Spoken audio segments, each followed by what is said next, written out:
What's going on, everybody? This is your friend Con Chung from Concept Barbershop out here in San Jose, California. You heard me? Today we'll be doing a mid-ball fade with no trim off the top. You want to separate the top hair from the bottom hair and clip it and hold it in place so that it's much easier for you to work with. And then you want to take the side down to whatever length you prefer. In this video, I'm taking it down to the 1.5.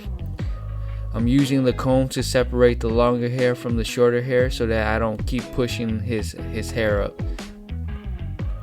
And right here, I'm creating the ball line. Clipper all the way closed. Be sure to hold down your client's ear so you don't accidentally nick it. And now I'm going to take the ball line to the back of the head, and then I'll continue it from the other side and meet the two line in the middle. Before I take the hair off the bottom, you want to open up the clipper just a slight bit so that you don't cut your client when you're digging deep at that angle. And right here I have my Philips Norelco, and I am going to ball the bottom part. I like this machine because one, it's quiet, and two, it doesn't create guidelines or ball lines that are impossible to blend out. At the bottom of the neck, I'm pressing really hard, and as I'm going up, I'm loosening up on the pressure, which will create that blend.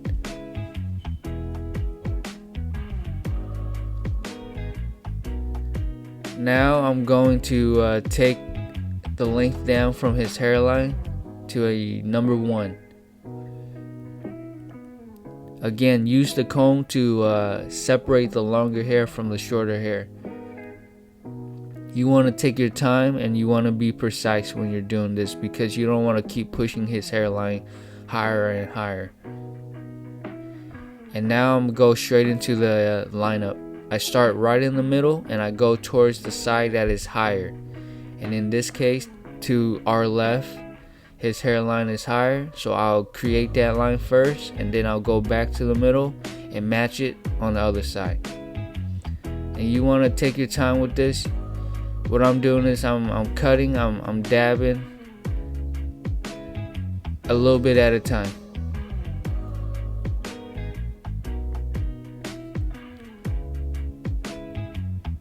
Now I'm doing the side, and you always want to angle outward away from the ears towards the eye. You want to slightly angle your trimmer away from the ears. And now I'm just taking down the rest of the hair.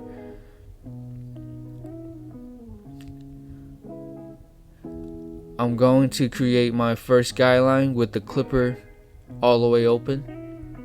And I'm taking it up about close to an inch, depending on the client's head shape and the type of fade you're doing. That will vary, that will change, but in this case I'm creating the first guideline about close to an inch.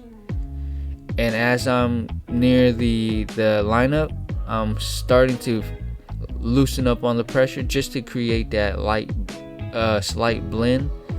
You want to keep the hairline a little darker so that when you do fade it and give them the straight razor, the hairline will stand out a little bit more. And I'm doing the same thing on the other side, and I'll meet it in the back of the head. And now I'll be using the 1 open to create the second guideline. The rule of thumb is you want to apply pressure a little more towards the bottom than you do towards the top. That's what gives us that blend. Right now I'm just brushing them off so that I can see exactly what I'm working with. Sometimes hair get stuck to the skin and it can look darker than it really is. Now I'm starting with the blend, clipper all the way closed, and I'm moving up about a quarter of the way up. And again, as you go towards the hairline, you want to loosen up on your pressure just a little bit to create that blend. You want to keep the hairline a little darker. And now I'm going to work it all the way around the head, taking the line up about a quarter of the way. And once I hit this side, I'll open up my clipper about a quarter of the way, and I'll repeat this step back and forth until my clipper is fully open, and then I'll move on to the next guard.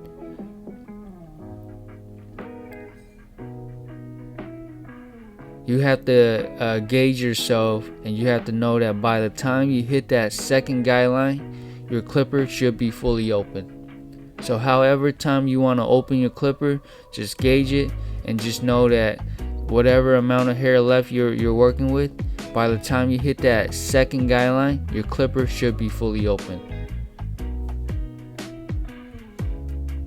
And then after you do that, you go back and you do touch-up work.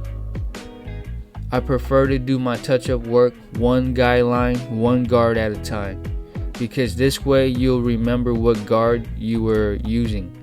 Sometimes clients or sometimes barbers wait till the end of the haircut to do touch-up work, and that can be a problem because you forget what guard or what length that hair is at that moment. So to not lose track of that, we do touch-up work as we go. And now I'm using the half guard, and I'm working up about a quarter of the way again. And it's the same step. You keep the hairline dark, the line up dark, and you go up about a quarter of the way around the head. And when you get to the other side, you open up your clipper about a quarter of the way, and then you repeat that step back and forth until you're fully open, and then you do your touch-up work again. Be sure to hold down your client's ear, because the clipper can rub the ear, and it can cause irritation. Every time I get close to the ear, I make sure I hold the ear down. Sometimes you might want to use a brush to brush off the hair that's stuck on the skin, and sometimes it's better to use a comb. And now I'm towards the top of it, and I'm going back to do my touch-up work. And when you do touch-up work, you want to use just the corner of the clipper. My girlfriend likes to call it the 3 teeth technique. And now I'm using the one guard, and as you can see, my wrist is a little bit more loose. It's not as tight, because as we work up, we loosen up our pressure. Remember, towards the bottom we apply more pressure. As we go up higher, we loosen up on the pressure, and that's what creates that smooth blend. And so now, again, the same technique. I work around the head. Once I hit the other side, I'll open up the clipper a slight bit, and I'll repeat it back and forth until I'm fully open. Now sometimes you don't have to work the head until your clipper is fully open, especially towards the top, because if you blend it in, then you've blended in. You don't have to follow the step all the way through. If it looks good how it is, then you're done. But right here, I want to use the corner of the clipper to blend into the top. And right here, a lot of times after the blend, there will be hair still sticking out on the top corner of the head. So what I like to do is I like to freehand it, and I like to shape up the head. And to get that angle, I'm face to face with the client, and I'm eyeing the corner of his head, and I'm making sure that I'm shaping it up accordingly. You can't see what you're doing if you're face to face with the side that you're cutting. You have to see it from an angle to be able to see what's sticking out. So like right here in the back of the head, I have to stand to the side of him to be able to see what's sticking out. And clients really appreciate you doing stuff like that, because they don't want to see hair sticking out. Now I'm giving him the straight razor, and remember to stretch the skin. Wherever the razor is, there's a thumb or there's another finger stretching out that skin. You don't want to have loose skin when you're using the straight razor. Keep the skin tight.